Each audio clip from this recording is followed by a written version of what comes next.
Hola a todos y todas, les damos la bienvenida a este nuevo proyecto de aportes de la historia que hemos llamado Diálogos Antárticos.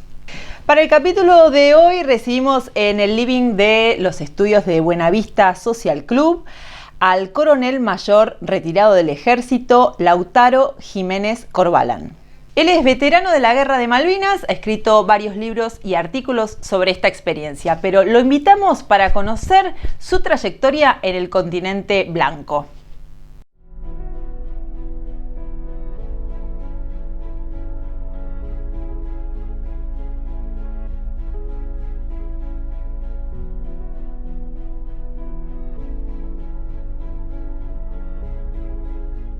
Bienvenido a este proyecto que se llama Diálogos Antárticos. Lo invitamos Lo mismo, Tamara, un gusto, muchas gracias. Por favor. Lo invitamos para charlar sobre su experiencia como expedicionario al Desierto Blanco. Sabemos que tiene una experiencia muy interesante, además es veterano de la Guerra de Malvinas, con lo cual nos parece que tiene una mirada sumamente amplia sobre un sector que creemos que es muy importante comenzar a mirar y reflexionar en torno a él, que tiene que ver con las islas, el espacio atlántico, las islas del Atlántico Sur, la cuestión Malvinas y por supuesto también la Antártida. Así que queremos que nos cuente un poco, primero que nos cuente qué tipo de formación ha tenido antes de comenzar su trayectoria antártica. Bien. Yo hice la escuela secundaria en el Liceo Militar General Espejo. Ahí más o menos encaminé mi vocación militar. Después seguí la carrera militar, entré al colegio militar y a partir de ahí, ejercí la profesión de soldado hasta el momento de mi retiro. A los pocos años de volver de Malvinas, a través de una persona con la cual empecé a interactuar y de alguna manera fue como una suerte de padrino mío, porque me llevó a conocer la historia de la Antártida, que es el coronel Adolfo Quevedo Paiva, y que realmente me acercó un libro que literalmente me voló a la cabeza, como dicen ahora los jóvenes, que fue 4 años en Orcadas del Sur. Yo, después de la experiencia de Malvinas, había quedado muy marcado con todo lo que significaba la problemática del Atlántico Sur. Entonces entendí que era la aventura antártica era de alguna manera seguir bregando y trabajando por un proyecto nacional que estaba obviamente cercenado a partir de la presencia y la usurpación británica y todo su entramado posterior que se viene dando desde los mismos orígenes casi de la nacionalidad. Entonces me di cuenta que yo podía llegar a seguir vinculado con la lucha por Malvinas, haciéndome antártico. Y además, por supuesto, también dentro de esa vocación que iba surgiendo, del sur profundo nuestro, también está un sentido de aventura que siempre me cautivó. Mencionabas recién al coronel Quevedo Paiva. Para mí, que yo comencé a transitar o a conocer la historia antártica de nuestro país con algunos de sus trabajos, me encantaría saber, qué es lo que te dijo cuando te entregó ese libro, que además nos lleva a conocer un espacio donde comienza la historia de nuestro país en esas latitudes. ¿Qué te dijo cuando te dio el libro? Por lo pronto me vio con mucho entusiasmo. Yo creo que cuando una persona ya formada, consolidada en su vida, detecta el joven o la joven que realmente tiene pasión por lo que está por hacer, creo que ahí es como que él depositó en mí una suerte de legado. O sea, él no tuvo hijos varones, de alguna manera él me adopta, entre comillas, como su hijo que no tuvo. Yo me hice muy amigo de la familia. Y él básicamente me dijo, lea esto y después me cuenta. Quiero que me haga un resumen del libro. Él sabía perfectamente que el libro me iba a pegar. Y así fue. Porque, bueno, es un libro que yo creo que los futuros antárticos deberían... Bueno, eso lo hemos estipulado en la formación de los antárticos. Es un libro que hay que leer porque muestra... Aparte muestra un momento histórico muy puntual y que es la recepción, que fue una compra prácticamente a la corona británica de una estación meteorológica, y con lo cual nosotros tomamos posesión del lugar y bueno, y desde 1904 estamos en la Antártida gracias a una decisión también política de ese entonces. Y de manera ininterrumpida. Y después entonces esta historia de estos primeros expedicionarios que vivieron esos años de inicio, bueno, es estar hablando como los astronautas que fueron al espacio y fueron los primeros, ¿no es cierto? Uno está hablando con la historia misma. Entonces me impactó mucho y él tuvo esa grandeza de saber que me estaba entregando algo que me iba a disparar un entusiasmo, que así fue. Y acertó. Sí, acertó. Acertó. Realmente, bueno, me volví además de un apasionado por la historia del conflicto del Atlántico Sur, me volví un especialista o muy, muy interesado en el tema de la historia antártica, ¿no? que es también apasionante. Bien, ¿y vos qué sabías de Antártida? Bueno, siendo egresado del liceo, ¿aparecía la temática, aparecía ese espacio como parte de tu formación? Apareció, pero de una manera, como yo digo, como un vuelo muy, muy superficial. No, es decir, ocurre que a veces, que es un tema interesante a debatir, que es la conformación de ciertas currículas, ¿no?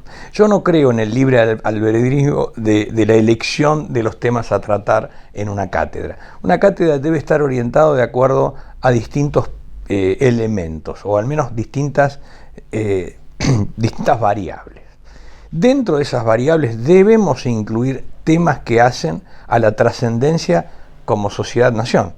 De lo contrario, estamos invirtiendo el conocimiento en una dirección contraria a lo que nos corresponde formar en jóvenes, y no solamente en jóvenes, sino en futuros docentes, futuros profesionales, futuros dirigentes del país. Si yo no pongo un acento en eso, evidentemente estoy perdiendo una gran oportunidad.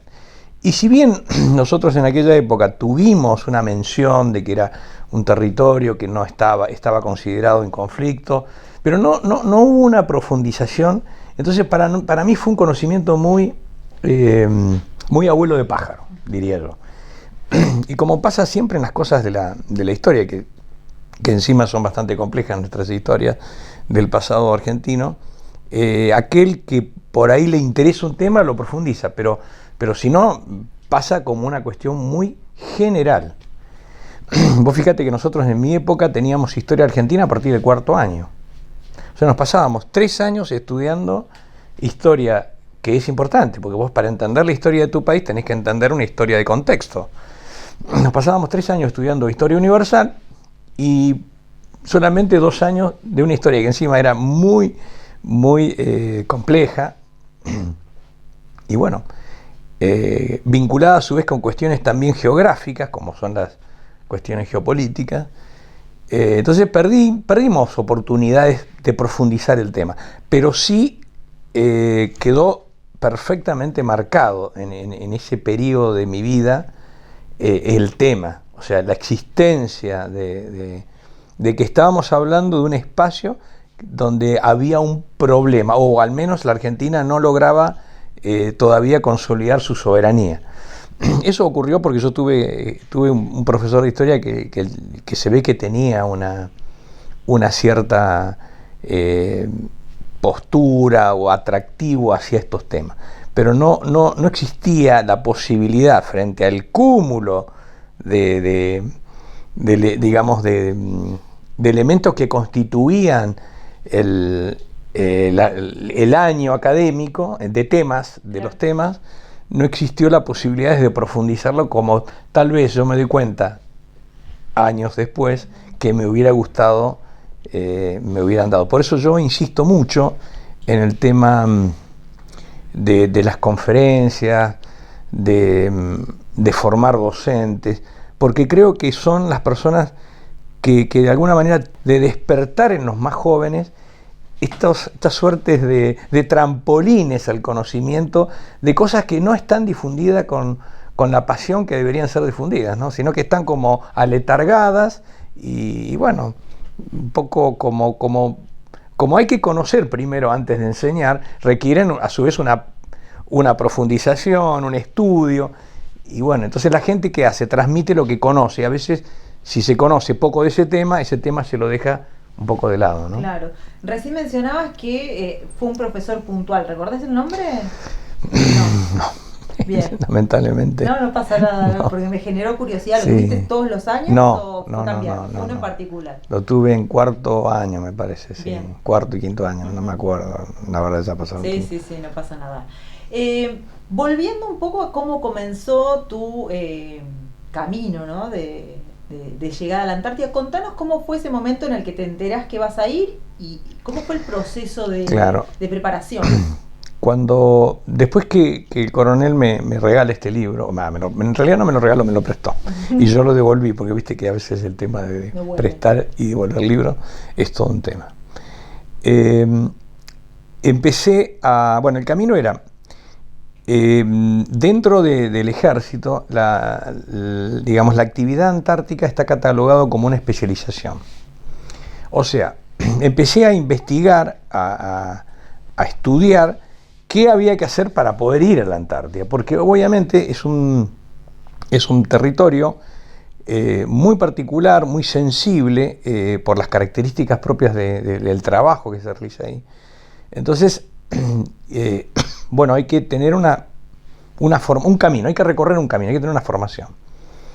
Y ahí me di cuenta que el primer paso había que solicitar una suerte de cambio de destino para realizar el curso preantártico. O sea, primero tenía que ser seleccionado. Bueno, me pasé 2 años elevando la solicitud. Yo no sé si era porque todavía no era un oficial muy consolidado en los años, era un muchacho muy joven. Entonces quizás lo mejor ocurrió cuando tuvo que ocurrir, que era cuando yo ya estaba cerca de los 30 años, era un teniente primero, y me toca hacer el curso en el año 1990. En 1990 finalmente soy seleccionado, porque ya insistía, ya golpeaba mucho la puerta, es como que estaba buscando la forma porque tenía todos los pergaminos para ser seleccionado también. Entonces había una suerte de análisis de currículum, o nosotros le llamamos legajo, y bueno, ver el perfil. Mucha gente que viene con la actividad de montaña es fácilmente orientada a esa actividad. Yo no venía de esa vertiente en ese momento de mi carrera, porque venía de otra rama, que es de las tropas comandos. Entonces, pero bueno, eso también me ayudó, porque las tropas comandos son bien vistas dentro de la institución como una tropa muy profesional. Entonces, eso me abrió la puerta. Una vez que hice el curso, una vez que entré en la actividad antártica y fui seleccionado, para mí me cambió la vida, porque yo estaba muy entusiasta de estar viviendo esa experiencia. Después hay que también mirar qué pasaba en el contexto del país y la institución. Nosotros veníamos de haber sufrido también algunas cuestiones de enfrentamientos internos, los llamados movimientos cara pintada, toda esa situación de ruptura y de desgaste que fue muy, muy compleja también, y muy difícil de tratar esos temas, porque cuando vos tenés diferencia con tus pares, es como que se rompe una copa de cristal y es muy, muy difícil. Entonces me di cuenta que el hielo me iba a enfriar mi cabeza. O sea, es como que yo sabía que necesitaba dedicarme a otra cosa y salir un poco del foco de la tensión que se estaba viviendo, porque tras que yo venía de una guerra y encima estar viviendo eso, bueno, entendía que iba a estallar en 1000 pedazos. Entonces creo que Dios me dio una mano en tratar de ir hacia el lugar donde iba a enfriarme. Bien. Virtual y realmente. No solo en sentido figurado. Claro, claro. En ese momento, estamos hablando del año 1990 hice el curso. Bien. Y bueno, y después vino la selección, la conformación de la base. Hubo un momento muy interesante que fue, digamos, la posibilidad que tuve yo de saber qué rol iba a ir a cumplir a la Antártida. Siendo oficial, obviamente iba a ser un rol destacado desde el punto de vista de la responsabilidad, no solamente por una cuestión de destaque jerárquico, sino en la mayor responsabilidad que te puede tocar. Bueno, entonces podía ir como segundo jefe de base o como jefe de base. Finalmente fui como jefe de base. De una de las bases más icónicas que tiene la Antártida, que es la base Belgrano 2, que es la base que está más aislada, que es la base que tiene 4 meses de día y 4 meses de noche. Entonces para mí fue realmente un gran desafío, fue un estímulo muy, muy importante en mi vida militar. Siempre se lo agradecí a ese comandante. Hoy por hoy ya es un hombre muy grande, pero tuvo esa percepción de reconocer en mí las capacidades que obviamente me pusieron a prueba, porque es, bueno, seguramente otros antárticos habrán hecho el mismo comentario, pero es un año muy particular, donde uno convive 54 días y las 24 horas todo el tiempo con la dotación. No hay un minuto de respiro ni de intimidad porque siempre se está con alguien. Entonces eso requiere una templanza particular, un ánimo particular, una personalidad particular. O sea, requiere una serie de ingredientes que también son, por supuesto, verificables o analizados previamente, bueno, para seleccionar la gente, porque también no se puede llevar gente que problemática y que después de estar 4 meses ahí diga, bueno, alto, levanto la mano, me quiero ir a mi casa. Claro. No funciona así. Especialmente pensaba en esto, ¿no?, que mencionabas recién. No es cualquier base, no es cualquier cargo el que te tocó, y para, digamos, un bautismo antártico. Claro, ¿no? sí. Es como sí, de todas maneras, sí, fue un momento interesante. Existió presión, pero bueno, yo ya venía con unos ejercicios de haber sido sometido a pruebas, si bien en la juventud de mi carrera y de mi vida, pero yo ya había estado, me sentía con confianza, por así decirlo. Entonces, pero bueno, no dejaba de ser un desafío, porque era una prueba nueva. Yo no tenía experiencia antártica, era mi primera prueba, y bueno, me apoyé mucho en los antárticos, que eran el 30% de la dotación que yo llevaba ya eran antárticos. Entonces, ellos de alguna manera me facilitaron este trabajo, ¿no? Y lo que está clarísimo es que cada uno tiene que cumplir un rol, lo tiene que cumplir de la manera más profesional, porque estamos todos sometidos a una suerte de control permanente del otro. Y eso estimula mucho, pero también es una carga, porque no hay margen para equivocarse, aunque uno se puede equivocar, somos humanos. Pero bueno, ahí hay que tener en cuenta que como son actividades de riesgo, uno está muy aislado, en consecuencia todo tiene que ser muy, muy bien analizado, meditado, y bueno, y hay que tomar decisiones con mucha prudencia también.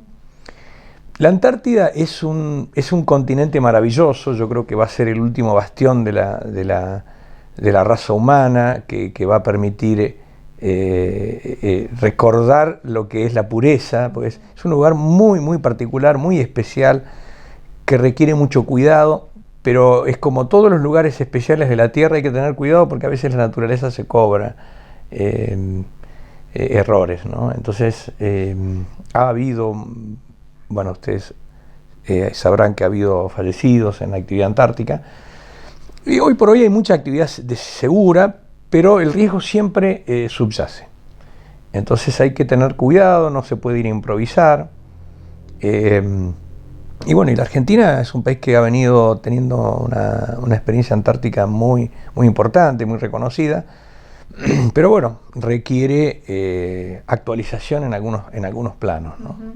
Recién mencionabas que el 30% de tu dotación ya era antártico. ¿Recordás qué roles tenían esas personas que fueron? Sí. Bueno, el encargado de sección, que era un suboficial principal, que era un suboficial antiguo, con su bagaje de experiencia. Él es básicamente el encargado de controlar los detalles de la base y manejar el personal desde el punto de vista de las distintas tareas, equilibrar los esfuerzos. Es una suerte de mano derecha del jefe de base. Él era antártico. Después estaba uno de los radios, que son de las personas más importantes que tiene. La base tiene, todos son importantes en la base. Pero yo creo que el radio operador debe ser de los más importantes, porque es el que te conecta con el mundo exterior. Y el mundo exterior era el anhelo permanente, que era o tu familia, o bueno, las órdenes que tenías que recibir, la información que tenías que transmitir. O sea, era el nexo, el cordón umbilical a la civilización, por así decirlo. Aunque, según algunos antropólogos, entre ellos mi señora, dicen que no hay que hablar de civilización, porque civilización es algo muy efímero desde el punto de vista del enfoque, ¿no? Claro. ¿Quién es más civilizado que otro? Es difícil saberlo. Bueno, pero en definitiva con el mundo exterior era la conexión. Después del radio eran dos de los mecánicos, que son también muy importantes porque ellos se encargan de hacer funcionar todo lo que es los grupos electrógenos. Los grupos electrógenos son el corazón de la base, es lo que te permite tener la energía. Si no tenés energía, te morís. Así que bueno, los dos mecánicos que yo tenía, tanto Hugo del Valle como Roque Jerónimo, eran también antárticos. Y bueno, mi cargo de base era el suboficial principal Da Rosa. Después tenía Eco Charlie, en el nombre de Castro, que desde el punto de vista de radio se dice en los códigos, ¿viste? Solamente Claro. El apócope de Eco Charlie, pero es él, Edgardo Castro, Eco Charlie. Y después también teníamos el cocinero, bueno, ni hablar el cocinero. ¿No? Fundamental. El cocinero es casi más importante, que está entre el médico y el radio. Claro. Se pelean los puestos, ¿viste? El jefe no importa, el jefe puede morir. Claro. Chao. Pero el que no puede morir es el cocinero. Porque el cocinero es bueno, ahí lo único que te da una suerte de reparo, cargo de energías, distensión y bueno, y un aporte mínimo de hedonismo es la comida. Claro. El resto no hay nada que te entretenga, o sea, que te saque un poco de la locura del día a día, pero nada, era clave. Y Lalo Zambrano era nuestro cocinero y era un tipo que ya venía con experiencia también, Claro. un tipo clave. Y después, a ver quién otro. Teníamos un enfermero, Camarro, pobre, que ya falleció. Camarro también, un correntino de Paso de los Libres, Mirá. también veterano de Malvinas. Él y yo éramos los dos únicos veteranos Malvinas de mi dotación. Mirá. Del año 1991 de la base de Belgrano 2. Él también tenía experiencia. Y a ver quién más. Enfermero, no, y nadie más. El médico era nuevo. Mi segundo jefe, que era el negro Dagué, que era un teniente primero también de infantería como yo, que yo lo conocía mucho, también era nuevo. Y bueno, todo el resto eran todos novatos. Éramos novatos en realidad. ¿Cuál te parece que es el mayor desafío que debe superar un antártico en su primera estadía? qué buena pregunta, Tamara. Yo creo que es cruzar la barrera psicológica de entender que al menos hasta como están establecidas hoy los nexos logísticos y comunicacionales, en especial en las bases de mayor aislamiento, porque esto no ocurre tanto al norte de la península. Es decir, no quiero hacer con estos sectarismos, pero es en rigor de verdad lo que ocurre. Es decir, las bases San Martín y Belgrano, que son las más australes, hay una mayor carga psicológica sobre la posibilidad de que no podés volver. Entonces, cuando yo creo que la mayor dificultad es entender en la lógica que te la da varios días de navegación hasta el lugar donde vos decís, ¿a dónde estoy yendo? Y hay historias, te diría yo, casi mitológicas, de gente que ha llegado después de varios días de navegación al lugar y dice, no, yo acá no me quedo ni loco, o sea. Después terminan convenciéndolo y demás. Pero ya es decir, esa ruptura de ese, como si fuera correr un telón y entrar al escenario, realmente es todo un tema. Porque es decir, yo llego acá y no me puedo volver. No me puedo volver durante un año. Porque las condiciones de la navegación no permiten que se acerque los rompehielos. Si un rompehielo puede romper hielo, dada la redundancia del término, pero hasta cierto espesor. Claro. Pero ahí cuando se forma la capa de nieve, de hielo, son 2 o 3 metros, no te lo rompe nada. No entra nada que no sea por modo aéreo, de una manera muy especial, muy particular, muy riesgosa. Con lo cual la dotación ahí queda aislada. Entonces, el gran desafío o el gran problema es darte cuenta de que vas a estar un año aislado. Por eso es que incluso hay una base en el centro del polo, que es la base norteamericana Amundsen Scott, donde ellos, hay mucha relación con la NASA, los programas de intercambio, y la NASA lleva futuros candidatos de los astronautas que van a ir al espacio para que convivan y experimenten estar en un lugar, porque no es solamente que vos estás dentro de un espacio y decís, bueno, tenés que convivir con esta gente, es como si fuera un gran hermano de hoy, ¿no? No, es que no solamente estar en el espacio circunscripto, arquitectónicamente hablando, sino además entender que si vos abrís la puerta y salís al exterior, no hay nada en miles y miles de kilómetros.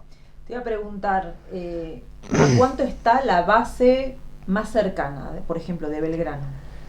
Aunque no sea Argentina. No, sí. La base más cercana a Belgrano es Halley Bay, que es una base británica que está a 380 kilómetros en línea recta y casi 560 haciendo toda una vuelta que hay que hacer, que a su vez hay que pasar por campos de grietas, claro, y no das para ir. O sea, no es una base, si vas a Belgrano, donde no hay vida social, ¿no? Como en otras bases donde claro, puede haber en otras bases, como por ejemplo en la isla 25 de Mayo, o para la cartografía de otros países, Rey Jorge, en esa isla hay casi, si no mal no recuerdo, pero hay más de 10 bases de otros países. O sea, ahí te podés ir caminando o en vehículo y tienen la base polaca, la base rusa, la base china,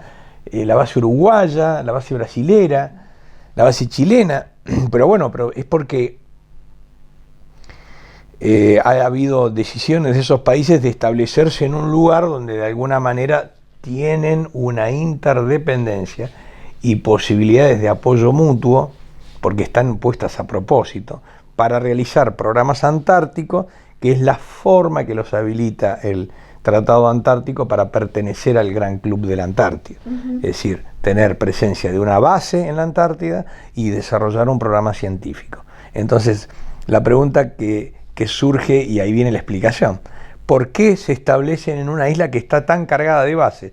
Y porque son países que no tienen un acceso cercano al lugar y que necesitan, ante cualquier eventualidad, tener un contacto y una posibilidad de cooperación y de ayuda. Porque otra de las características muy particulares que se dan en la Antártida desde el punto de vista internacional es que realmente existe una cooperación. Ahí el mundo trabaja en cooperación. Entonces, si alguien dice, ¿es posible que el mundo trabaje de manera conjunta? Sí, es posible. Claro. Es posible. Lo que ocurre es que tenemos que dejar un montón de otras cosas de lado que, bueno, que son cargas que va a ser muy difícil de dejarlas de lado, ¿no? ¿Qué otra diferencia que te haya marcado notas entre la experiencia de Belgrano, que casi es literalmente vivir entre los hielos, y Base Esperanza con tu familia? Es totalmente diferente, es totalmente diferente. Todo fue diferente. Bueno, en la base, otro detalle de la Base Esperanza es que tiene un nexo de comunicación con Marambio, donde ahí vienen los vuelos de Twin Otter, que obviamente pueden traer correo, nos traían encomiendas. Me acuerdo que los abuelos de los chicos le mandaron unos regalos de cumpleaños, entonces los chicos esperaban el avión, era el avión como una serie que existió hace varios años, donde se veía un personaje que decía el avión, y todo el mundo miraba el avión, porque el avión traía el regalo o el paquete que te mandaba a tu familia desde el continente. Claro. Fue totalmente diferente. La base donde vos estás totalmente aislado, es todo más áspero, es muy áspero. Hoy existen facilidades que antes no existían. Yo cuando inverné en Belgrano no existía otra cosa que la radio. Si vos hablabas con tu mujer, era todo por radio y lo escuchaba el mundo. Claro. El mundo. A veces hay historias tremendas hay gente que se separó por radio. Claro, hay gente que se casó también. Hay gente que se casó. Que se casó por radio. O sea, es muy loco. Sí. No entra en el chip del común, ¿no? Bueno, entonces han pasado muchas cosas.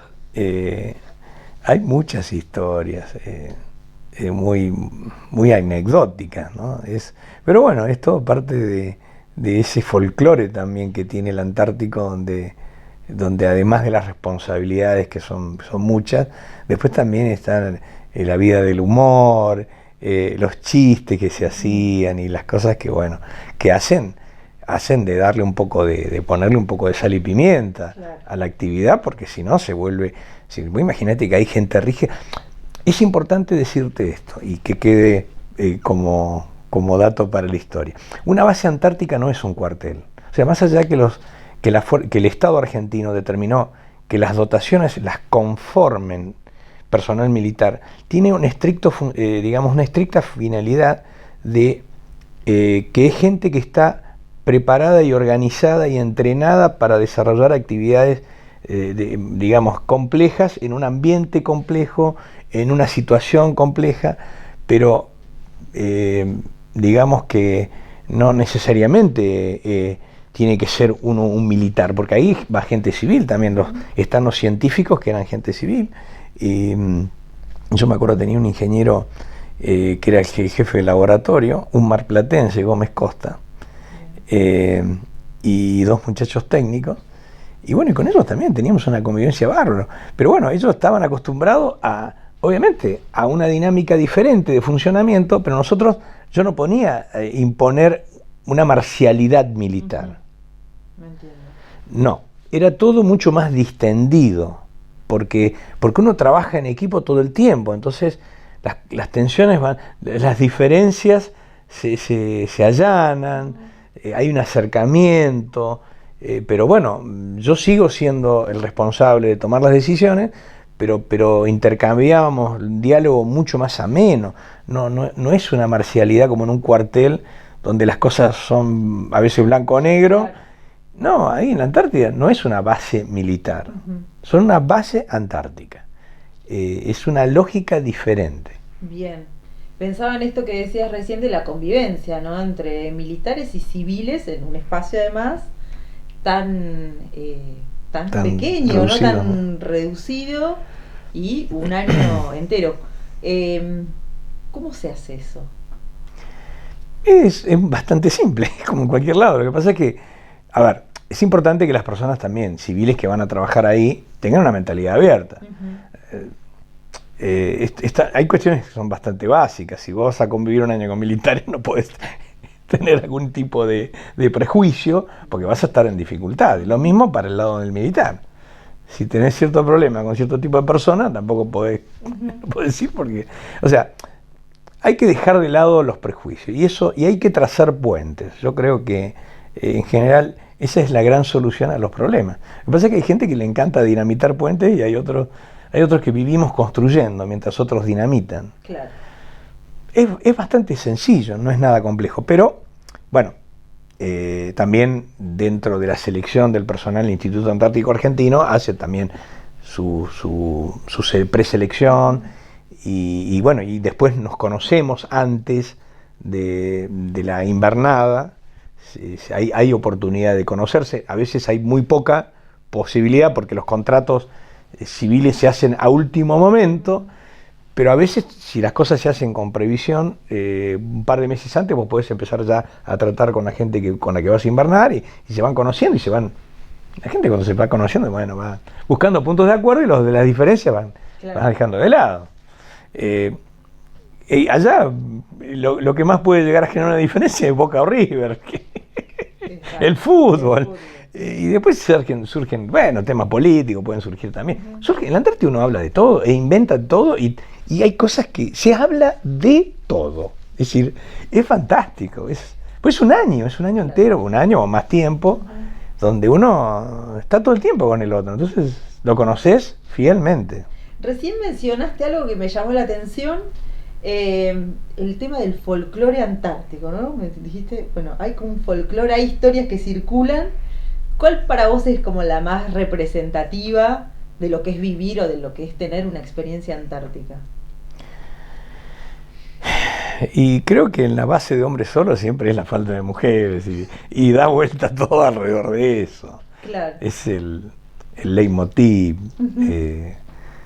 ¿Qué sé yo? ¿Te imaginas los chistes que surgen, todas las cosas? A los nuevos le dicen que les van a hacer la prueba del barril y son cosas que son irreproducibles, claro. Pero hay que dejarlas liberadas a la imaginación, bueno, cualquier cosa. O sea, es folclore, son cosas que alimentan también la sana convivencia, claro. O sea, ayudan a pasar un momento. Porque también, a canalizar, digamos, a canalizar un montón de energía. Situación. Y sí, es todo muy... También el clima te lleva y te cambia el humor. Te cambia el humor. Ahí. Y no solamente te cambia el humor el clima, te cambia el humor las noticias del otro. Por eso hoy por hoy, desde la aparición de Internet en las bases, también se pide que no se esté tanto con el celular. Porque vos en la Antártida tenés que estar conectado con la actividad de la Antártida. Si vos vas a pretender solucionar los problemas que te quedaron en el continente desde la Antártida, estás en problemas. Claro. Pensaba cuando hablabas sobre tu mujer, que vos ya estabas casado, digamos, la primera vez que fuiste a Antártida. Sí. ¿Tenías hijos también? Sí, tenía 2 hijos. Sí. Claro. Ella es mi primera señora, yo actualmente tengo otra. Y bueno, en esa primera experiencia yo no conocía a mi hija que nació, yo viajé el 11 de enero del 91 para la Antártida y ella nació el 17 de enero. Claro. La alcancé a conocer gracias a una triangulación espectacular que hizo un amigo. La filmaron, me acuerdo, una filmadora con los VHS y mandaron por avión para que enganchara el barco, así que la conocí. Por lo menos la pude ver en videocassette a mi hija, que la conocí finalmente cuando volví. Eso fue muy duro también. Claro. Fue muy duro, pero creo que fue compensado con la invernada que después hicimos con todos ellos. Pero bueno, sí, hay momentos que son fuertes. Son fuertes, te marcan a tu familia. Y bueno, pero es toda una experiencia muy, muy interesante. Volviendo al folclore y a las cosas que hacían a las similitudes o a las concordancias y a las diferencias. Después también otra etapa que a veces ocurre, no siempre, cada 4 años, las votaciones. Pero las votaciones en la Antártida son muy, muy singulares, Claro. porque ahí básicamente se sabe quién puede haber votado a quién. O sea, si bien es secreto el voto y se hace el acto eleccionario de la misma manera que Con vos... la misma seriedad que... Todo como corresponde. Ujú. Hay una urna, Claro. pero bueno, se cierra, se faja la urna hasta las 6 de la tarde, no se abre. Bueno, pero claro, cuando empieza el recuento de votos, digamos que, bueno, es muy fácil saber. Porque claro, porque ya después de un año se conocen Sí, todos. sí. Claro, es verdad, ¿no? Esto... ¿te tocó estar Sí. en elecciones, no? Sí, me tocó y yo fui jefe. Es decir, la particularidad que tiene un jefe de base es muy interesante desde el punto de vista legal. Claro. Porque además de ser jefe de una base antártica, vos sos el representante de la provincia, Ujú. sos el jefe del registro civil. O sea, yo estoy en condiciones, yo me acuerdo, tengo firmada en la vieja libreta, en el viejo DNI de tapa verde, tengo firmado el cambio de domicilio que me hice a mí mismo. Claro. O sea, el cambio de domicilio hecho en la base, Sí, sí. lo tengo firmado yo como jefe de la delegación Claro, te de tocaba. registro civil. Es muy interesante, pero además, claro, uno lo toma con mucha naturalidad porque por ahí es la actividad de uno o porque uno lo hace. Pero cuando estas cosas son analizadas en la historia y desde el punto de vista de los registros y documentales, son piezas que inspiran mucho interés, ¿no? Por decir, qué interesante, ¿no? Que una figura que representa al Estado cumpla diferentes roles, porque de eso se trata. Y además en un lugar que está en conflicto. Claro, pensaba justamente en eso, ¿no? Muchas veces hay se dan ciertas discusiones en torno a, bueno, si se puede hablar de Antártida Argentina o no, y muchas veces saltan estos ejemplos, ¿no? El de la escuela, bueno, que depende el de la gobierno provincia. de la provincia de Tierra del Fuego. Sí, a ver. Lo mismo el registro civil. Claro, es decir, son ejercicios plenos de soberanía, pero en un territorio que todavía no está resuelto digamos, el resultado final de ese conflicto. Claro. Con lo cual, bueno, son actos de gobierno, pero que obviamente para los otros actores en pugna esto tiene otro valor. Claro. No es el mismo valor que le damos nosotros. Nosotros estamos convencidos que ese es territorio argentino y demás, pero también hay que ser realistas de entender que eso está en conflicto, que no sabemos cuál va a ser el destino final. Va a depender mucho de lo que hagamos. Claro. ¿Y qué te parece que debemos hacer? Lo primero es conocer. Tenemos que informarnos e investigar mucho. Tenemos que entender por qué queremos estar ahí, por qué estamos ahí y cómo debemos trabajar para seguir ahí. Porque esto es algo muy llamativo. Estamos hablando de generaciones, estamos hablando de nuestros descendientes que corresponden a generaciones que van a venir en el futuro. Nosotros vamos a ser tremendamente históricos para ellos. Vamos a ser, no sé quiénes para ellos, pero muy lejanos en la historia. Ellos van a vivir el drama de saber qué va a pasar. Pero para que esa presencia argentina, en principio tratando de bregar para que el Estado-Nación Argentina, digamos, permanezca en la historia. Porque también es terrible imaginarse que ha habido a lo largo de la historia de la humanidad imperios que nacieron y después desaparecieron. Imaginémonos otros países, o otras regiones, o otras naciones de la Tierra. Entonces, lo primero que debemos bregar es por permanecer en la historia, en el futuro. Y en segundo orden, creo que hay que estar muy, muy en claro con lo que significa esta pretensión que nosotros tenemos. porque nosotros no tenemos que alegremente hablar de la Antártida Argentina. La Antártida Argentina es un objetivo nacional que debe concretarse con mucha seriedad a través de un largo trabajo, pero que requiere en principio conocer el problema, la temática, para tratar de bregar por una solución. Y después, como me gusta a mí a veces expresar, nadie ama lo que no conoce, ni defiende lo que no ama. Es como el lema del Antártico, ¿no? No sé si del Antártico, yo lo utilizo mucho por no solamente por Antártida, sino también por Malvinas, claro. Es decir, porque por todo lo que significa la problemática del conflicto del Atlántico Sur, donde yo incluyo Antártida. Porque todo este combo geopolítico requiere primero un conocimiento, si no, no se puede defender. ¿Qué voy a defender algo que no conozco y que no amo?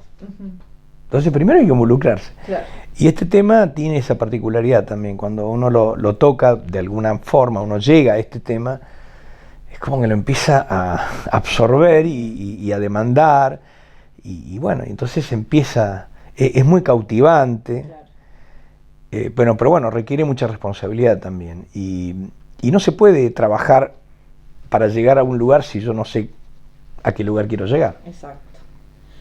¿Cómo vivieron tus hijos que eran muy pequeños? Que eran muy pequeños, pero bueno, que vivieron esa experiencia antártica. Yo creo que ellos lo vivieron con mucha felicidad, porque era la etapa de la vida en la que estaban, eran niños muy chiquitos. Francisco, que era el más grande en ese momento, que tenía 2 y cumplió 3 años en la Antártida, que después siguió la carrera militar y se hizo antártico. Él invernó en la base San Martín en el año 2019. Obviamente para él es toda una continuidad, claro. Es como que no solamente él es antártico de chico, de bebé, sino que además lo pudo hacer de grande. Entonces está muy compenetrado con lo que significa el trabajo antártico. Ellos fueron muy felices. Yo creo que, no sé si se dieron cuenta que estaban en la Antártida. Claro. Después lo vivieron a medida que crecieron, veían las fotos, filmaciones. Pero bueno, para ellos fue una aventura, fue todo un juego, un gran juego. Bien.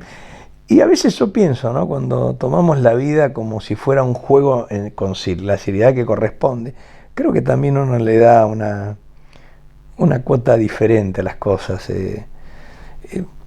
La rigurosidad es necesaria en determinados momentos, pero todo también tiene que ser hecho con una alegría y un estado anímico que te permita sobreponerte a los dramas de la realidad.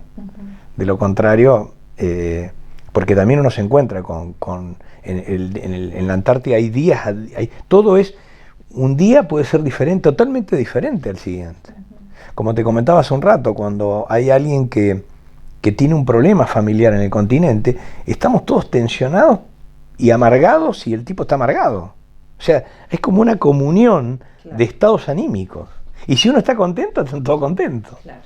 Entonces, somos como una caja de resonancia del otro, pero eso es, ¿sabés qué? Es muy humano. Eso es lo que somos, humanos. Y ahí se nota a flor de piel. Un humano limpio, nada más esto de... Pensaba en esto que decía, vivimos sin dinero, vivimos con la puerta abierta, ¿no? Es una experiencia única. Sí, es muy, muy cautivante. Y después de vivir eso, ¿cómo se vuelve? ¡Ah, qué buena pregunta! Cuesta mucho volver. Cuesta mucho volver y a veces extrañas eso. Sí, se extraña. Se extraña esa vida de aventura. Y bueno, también nos volvemos a acostumbrar al día a día. Somos seres que nos terminamos acostumbrando a todo, lamentablemente y felizmente, porque también tenemos mucha ductilidad. Creo que, bueno, los humanos somos así. Claro. Me gusta mucho poner el acento en eso, porque creo que ahí también subyace la solución a todo. A veces no la encontramos, pero está ahí. Pensaba en este primer retorno después de esa experiencia tan extrema, realmente me parece extremo ir como jefe de base a esa base, en ese contexto, después de tu experiencia. ¿Cómo fue ese retornar a tu casa, reencontrarte con tus seres queridos? ¿Cómo Y el ese retorno, Lautaro sí, seguramente no era el mismo? claro, sí, tal cual. Bueno, yo volvía con muchas expectativas, creo que todo, uno construye el retorno, o sea, 4 o 5 meses antes, después de los primeros 6 meses, que ya todo parece nuevo y demás, empieza después una suerte de rutina, donde lo único que se piensa es en volver. Claro. También otra condición muy notoria de cómo somos, es que a veces la ansiedad nos come el día a día y yo en la segunda invernada, dándome cuenta que todo pasa muy rápido, lo viví de otra forma. Porque a veces no querés que pase el tiempo, porque sabés que es una experiencia increíble y que pase el tiempo significa que se va a terminar. Pero bueno, al principio, cuando vos tenés todas las expectativas solo, sin familia, todo está en otro lugar, se piensa mucho y se construye mucho el retorno. Claro. Entonces empiezan las charlas que no terminan más a la noche de cómo va a ser las vacaciones que vamos a tener. ¿A dónde te vas a ir? ¿Qué auto te vas a comprar? Claro. Es parte de folclore antártico. Entonces empieza la construcción del retorno. Y uno se imagina cómo va a ser. Y a veces uno llega y se encuentra con los problemas del día a día o las demandas familiares. Entonces por ahí se te derrumba el castillo que vos tenías pensado de lo que ibas a hacer, porque ya llegaste a la realidad. Y claro, vos te fuiste, pero tu familia quedó y siguió en la dinámica de la familia, Claro. sin tu presencia. Pero cuando vos llegás empiezan las demandas, porque hay que solucionar problemas de todo un año de ausencia. Claro. Hay un cierto egoísmo. Yo creo que, claro, es difícil decirlo y no lo vamos a reconocer fácil, pero a veces hay un cierto egoísmo en irse a estas experiencias, y mucho más cuando se vuelven muy repetitivas. Yo creo que es todo un tema también ese, y a veces se vuelve adictivo. Claro. ¿A qué se vuelve adictivo? A esa vida diferente. Entonces, como fue una vida diferente y es atípica y no la encontrás en un molde habitual, vos querés volver a ella porque te generó un estado de satisfacción muy particular. Vos estabas enfocado en tu trabajo, hacías esto, vivías en un ambiente particular, y después volvés acá y te encontrás con 10 millones de problemas. Entonces, ¿a dónde querés volver? Al lugar donde estabas con cierta tranquilidad. Por eso también los antárticos de muchas campañas se vuelven personajes también. Claro. ¿Te tocó conocer alguno de ellos? Sí. Sí, incluso hay historias que posiblemente alguno te las haya contado, pero hubo un año en Belgrano, en Belgrano, la vieja Belgrano, la que estaba en el mar digamos, en los campos de hielo del mar de Weddell, o sea que estaba sobre hielo de mar. Sí. Ahí estaba construida la base. Y finalmente esa base quedó tapada por el hielo y quedó abajo. Hubo un año que no se pudo hacer el relevo, entonces, hubo un año donde se pidió voluntarios para permanecer un año más en la dotación. Y bueno, hubo un radio que levantó la mano y dijo, yo me quedo. Bueno, se quedó un año y pidió voluntario un año más. Cuando llegó al fin del año siguiente, ese año no vino el relevo. El tipo se volvió loco. Dijo, no, pero yo ahora me quiero volver. Tienen que sacar de acá, yo ya llevo 2 años. Se pasó un tercer año. Bueno, cuentan las historias que cómo hicieron para tratar de que el tipo se mantuviera equilibrado un año entero. Bueno, dice que el médico tuvo una feliz idea de ayudarle a construir un barco. Se empezaron a construir un barco. Eso es una historia que existió. Claro. Y bueno, cuando terminaron de construir el barco, ya, a ver, un bote, no sé qué, lo que pudieron construir con las cosas que había, pero bueno, eso le mantuvo la cabeza ocupada y... Claro. Estamos hablando de la década del 60. Sí.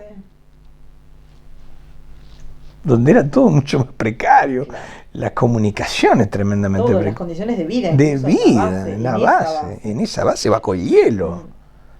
Con las paredes que el hielo te está aprisionando, no sé en qué momento se te cae, o sea, era todo muy complicado. Y el tipo, claro, entonces alguien le dijo, bueno, no hubieras pedido quedarte un año más. Se pasó 3 años seguidos en la Antártida. Creo que él tiene el récord, me parece que no hay otro. Vos recién decías, se vuelve un poco por egoísmo. ¿Qué otras causas? ¿Hay cierto sentimiento patriótico? Sí, ¿Hay estimulación? Hay estimulación económica, hay de todo un poco, es un mix. Bien. Sí, obviamente para nosotros los militares, que nuestros sueldos siempre fueron bastante precarios en el concierto de la equiparación del Estado, obviamente la posibilidad de cobrar un suplemento antártico que va por ley, y es para todo el argentino que trabaja al sur del paralelo 60, no solamente para los militares, sino para todos, obviamente es un aporte importante. Entonces es como que te solidifica tu economía familiar o personal estar un año en la Antártida. Un año en la Antártida que cobras un suplemento sobre tu sueldo que no gastás. Claro. Salvo que dejes tu familia, y tu familia obviamente tiene que vivir de algo, sí. Pero bueno, pero es una oportunidad para ahorrar. Claro. Cuando los periodos de la historia del país permiten ahorrar, es bueno ir a la Antártida. Claro. Cuando en los periodos de la historia estamos con un alto grado de inflación, evidentemente no hay tanto beneficio. No. Pero bueno, volviendo al punto, sí, existe un mix. Y yo te diría que en mi escala de valores, primero era la aventura, segundo el sentimiento patriótico, o darme cuenta que estaba trabajando por un territorio en conflicto, y yo creo que al último era... No me interesaba, yo iría gratis, ¿no? Claro. Porque a mí me gustaba, yo quería ir a la Antártida, realmente estaba entusiasmado con la idea. Claro. Me cautivaba la posibilidad. Empezamos esta charla diciendo que habías leído un libro. Si tuvieses que escribir un libro sobre tu experiencia antártica, ¿qué título le pondrías? Si tenés alguno pensado, viste que uno a veces piensa en esas cosas. En tu caso tenés experiencia además, claro.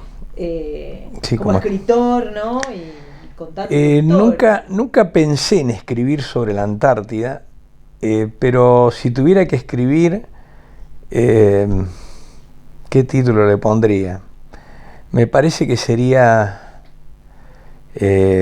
algo así como Mi vida en la Antártida. Es un título muy trillado, yo creo que ya existe, me parece, o no, pero sería mi experiencia, porque no me puedo apropiar de la experiencia de los demás, sería algo muy personal. La Antártida se vive muy intensamente en el interior de cada uno. Yo en realidad creo que la Antártida te ayuda a encontrarte también. Salir a caminar al glaciar o estar en un lugar donde vos sabés que no existió, ningún ser humano pisó, y vos ponés tu pie y vos lo asentás y decís, son cosas que quizá no tengan ninguna significación, pero a vos te hacen repensar yo creo que es lo poderoso que somos y lo ínfimamente nada que somos al mismo tiempo, porque si miramos para arriba, en el cielo de la Antártida, las auroras que se ven en Belgrano, bueno, ahí es todo belleza, es toda una cosa que como estás sobrecargado de tanta magnificencia, ¿no? Entonces todo eso te hace meditar. Y bueno, esa introspección a la que uno se somete también genera esa adrenalina o esa adicción a querer volver, porque es como que volves a un lugar donde tenés una posibilidad de no tener agentes externos que te hagan ruido. Es como estar ahora grabando en esta sala y no tenemos agentes externos de sonido. El agente externo de sonido está lejano. Nosotros estamos en un estado de pureza. Bueno, así se siente uno en la Antártida. Es la naturaleza plena y tu ser.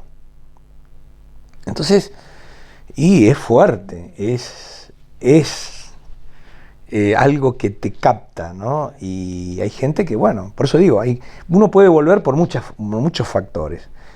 Pero yo creo que es un cúmulo, no hay una causa, hay multicausalidad de elementos que hacen que una persona intente repetir la experiencia, ¿no? Claro. Pero puede ser que haya algo de egoísmo, no lo descarto en absoluto. Bien. No puedo dejar de preguntarte por este mapa bicontinental que tenemos actualmente vigente en nuestro país, que bueno, un poco invita a tener una mirada más amplia del territorio. ¿Qué opinas al respecto? Yo opino que está perfecto que la Argentina pretenda esa integridad territorial bicontinental, porque eso es lo que entendemos los argentinos, que al menos conocemos el tema, que nos corresponde por historia y por geografía. Ahora bien, me parece que es el mensaje de leer Antártida Argentina a secas en el mapa puede llevar a una confusión a las personas que no están conociendo la temática en profundidad. ¿Y a qué voy con esto? Cuando uno lee en un mapa la porción de Pisa, por así decirlo, no de la Torre de Pisa, sino la porción de Pisa napolitana, podemos caer en una suerte de error de creer que eso ya corresponde a la Argentina. Y ahí está el error. No corresponde todavía a la Argentina. Es un territorio que está en conflicto de intereses con otros actores internacionales. Ergo, creo que debería tener un agregado ese título. Debería decir en todo caso territorio antártico argentino, entre paréntesis, pretensión, o territorio en conflicto hasta tal fecha, o a partir de tal fecha. Es decir, debería contener un agregado de información. El título a secas, territorio antártico argentino, me parece a mí que induce a creer al común de la gente que eso ya está consolidado, y que entonces ¿qué puede ocurrir en el futuro? En el futuro es que podemos llevar a la sociedad entera a una frustración muy grande de decirle de un día para el otro, miren, este territorio en realidad está en conflicto, tenemos problemas con este actor A, B, C o quien sea. Entonces, y ahí es cuando le pasa a las sociedades que de un día para el otro se sorprenden de las crisis que surgen. Entonces, para que no nos sorprendan las crisis tenemos que dar la información adecuada. Y me parece a mí que como un mapa educa, un mapa debe educar bien y debe dar la información que corresponde. No estoy de acuerdo con que diga taxativamente así, territorio antártico argentino. No porque no lo corresponda que sea, sí, y lo aclaro, corresponde que sea la Argentina. Sin embargo, debe tener una aclaración. ¿Para qué? Para que al llamarnos la atención la aclaración que diga territorio en conflicto, entonces yo me dé cuenta que hay que hacer algo por eso. Si yo considero que eso ya está solucionado, ¿para qué me voy a preocupar? Claro. Bueno, esos son los pequeños matices que se desprenden nada más que de un nombre, ¿no? Claro. Es muy interesante tu pregunta. Bien, muy interesante tu respuesta, creo que nos deja pensando, sobre todo porque existen como muchas críticas a ese mapa, sobre todo a quienes nos dedicamos a educar, justamente por esto, ¿no? Y quizás es solo poner el conflicto claro, y creo que sobre la mesa. También como ciudadanos y educadores o transmisores de experiencias y conocimientos, cuando ya somos personas adecuadas para ello, creo que tenemos que entender que el conflicto es inherente a la condición humana, no es una mala palabra. Internamente en nuestro cuerpo se está librando un eterno conflicto entre los glóbulos blancos y los virus o gérmenes o bacterias. Es decir, el conflicto ocurre todo el tiempo, incluso en la naturaleza misma, que parece un estado de pureza amplia y demás, y cuando uno agarra una lupa y mira, o el microscopio, y se da cuenta que hay una batalla. Claro. Ahora, como vivimos en un ámbito conflictivo, no significa que todo vaya a terminar en un conflicto armado, o sea, no. Los conflictos son choques de intereses. Yo quiero esto y el otro quiere lo mismo. Entonces, bueno, hay un conflicto. Hay que encontrarle una solución. ¿Se puede encontrar una solución? Siempre se puede encontrar una solución. Debemos bregar pero para llegar a las soluciones debemos estar en condición adecuada para que nuestra negociación sea fructífera. Si nosotros estamos en una posición inadecuada, la negociación siempre va a ir al fracaso. Claro. Por eso hay que bregar y hay que seguir adelante en esta tarea tan linda que es, educar, profundizar conocimientos, involucrarse. Hay muchas cosas por las cuales seguir adelante, ¿no? Levantando banderas. Pero bueno, creo que lo del mapa continental es una muy buena intención, creo que yo adhiero a que es la mirada, es ese nuestro norte, o nuestro sur, mejor dicho. Claro. Nuestro sur es ese. Sin embargo, no debemos quedarnos con lo declamativo, porque lo declamativo confunde y engaña, y nos lleva a que bajemos los brazos, nos lleva al desinterés. Creemos en la grandeza de la Argentina porque es bicontinental. Todavía no lo es, querido. Claro. Tenés que trabajar mucho para ello. Bien. Debemos trabajar mucho para ello. No puedo dejar de cerrar esta entrevista como lo hago con todos los antárticos y preguntarte qué significa Antártida en tu vida.